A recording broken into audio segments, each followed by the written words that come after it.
शाळेतील पोषण योजनेमुळे विद्यार्थ्यांचा लाभ होतोच, पण कधी कधी एखाद्या कुटुंबाची सुद्धा गरज भागली जाते. याच आशयाची आप्पासाहेब खोत यांची कथा. कथेचे नाव खिचडी. बाई ओ बाई, मी घराकडे जाऊ. हातात खिचडीचा डबा घेऊन सुरेखा उभी होती. घरी जाण्यासाठी परवानगी मागत होती, पण बाईंचं सुरेखाकडे लक्षच नव्हतं. त्या मुलांना खिचडी वाटण्याच्या कामात होत्या.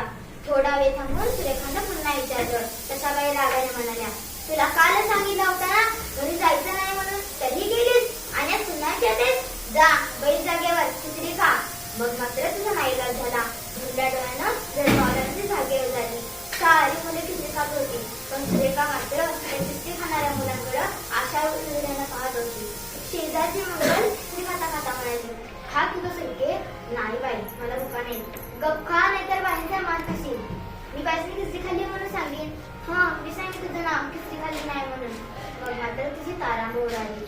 अवघडून धरलेला बाण फुटला. एवढ्याच 8-9 वर्षाची ती डोळं पुसत पुसत ती मंगलला म्हणाली, मंगले, तू माझं नाव सांगू नको गं. हवं तर मी तुझं घरचा अभ्यास करून घेतो. तुझं लगेच डाव तुझी घेतो. खरं पण तू माझं नाव सांगू नकोस. खरं पण तू बोलला का तिची सांग. माझी शपथ आहे तुला. तुम्हाला सांगणार नाहीस? नाही. मग चल तर. सुरेखानं आपण खिचडी न खाण्याचं कारण मंगलला सांगितलं. तरी पण एवढ्याचा जीव गळवळला. भरल्या डोळ्यानं मंगलने सुरेखाचा हात धरला आणि तिला ओरडतच म्हणाली, चल तुझ्या घरला. दोघी सुसाट पळत सुरेखाच्या घराच्या दिशेने निघाल्या. सुट्टीनंतरची घंटा झाली. सारी मुले वर्गात आली. बाई आल्या. वर्गातल्या 2 जागा रिकाम दिसताच बाईंचा पारा चढला. बाईंनी पुस्तक उघडून शिकवायला सुरुवात केली. तेवढ्यात, बाई आत येऊ? दोघींनी विचारलं. तशी बाईने तर छडी घेतली. या फिरके, तुला काय सांगितलं होतं घरी जायचं नाही म्हणून, तरी गेलीस. गेलीस ते गेलीस. जाताना मंदिरला गेली. नाही बाई, मी तुझ्याकडे गेलतो. गब्बस, पहिल्यांदा तुझ मार खा. बाईने तपासत 2 फेऱ्या मंगलला मारल्या. आता बाईने सुरेखाला बघितलं. करा पुढं. सुरेखाने शांतपणे हात पुढे केला. सग सग. सुरेखा हात पिळू लागली. दुसऱ्या दिवशी मंगल शाळेत आली होती, पण सुरेखा आली नव्हती. बाईने विचारलं, सुरेखा का गरज आहे? पण कोणालाच माहित नव्हतं. दुपारच्या सुट्टीत सर्वांचा डोळा चुकवून हळूच मंगल वर्गातून बाहेर पडली आणि सुटसाट वेगाने पळत सुटली. बाई आल्यावर मंगल आली. बाईचा पारा चढलेलाच होता. कुठे गेली होतीस? काल मारलं तरी कळत नाही. गेले. मंगलला निर्विकारपणे हात पुढे केला.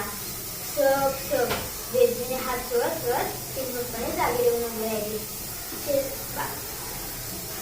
बाईंनी मंगलच्या चेहऱ्यावरचे भाव पाहिले. मग मात्र त्यांना रावलं नाही. बाईंनी मंगलला हात मारली. थांब जरा, कुठेच सुरेखाच्या घरी गेली होतीस? बाईंच्या अब्दारात पाठीवर पडतात डोळ्यातून टचकन पाणी आलं.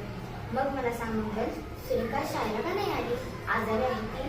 होय बाई, तेवढं सांगू लागली. हात सुजलाय तिचा, ताप आलाय तिला. अगं मंगल, खिचडी घरी न्यायची नाही, ती विद्यार्थ्यांनी शाळेत खायची असा नियम आहे. ठाऊक आहे ना तुला? होय बाई, ठाऊक आहे. पण सुट्टीची बाई आई बाळ झाली या, आणि त्याच्यात खायला काय बी नाही. खायला नाही म्हणून तू दिला. बाळ सारखं रडतं या. परवा जेव्हा आम्ही खिचडी घेऊन गेलतो तेव्हा तिचा बाप सडकवर दारू पिऊन बसलेला. तिने तिच्याकडे खिचडी हिसकावून घेतली आणि खाल्ली. सुट्टी रडली. काल जेव्हा आम्ही खिचडी घेऊन गेलतो तेव्हा तिच्या आईनं तिने जरा खिचडी खाल्ली आणि बाई सुट्टी आज शाळेला आली नाही कारण तिची आई सकाळपासून उपाशी होती म्हणून मी दुसरी खिचडी घेऊन गेलतो. बाईच्या नजरेला नजर फिरून मंगल म्हणाली, मग बाई तुम्हीच मला सांगा, सुरेखाचं काय चुकलं या? बाईंना वाटलं सरकारच्या सकल सहारा योजनेमुळे दुर्गम भागातील अशी कितीतरी कुटुंब आपल्या मुलांच्या खिचडीच्या जोरावर एक वेळचं का होईना अर्धवट घेऊन बघतात. खरंच सुरेखाचं काय चुकलं या?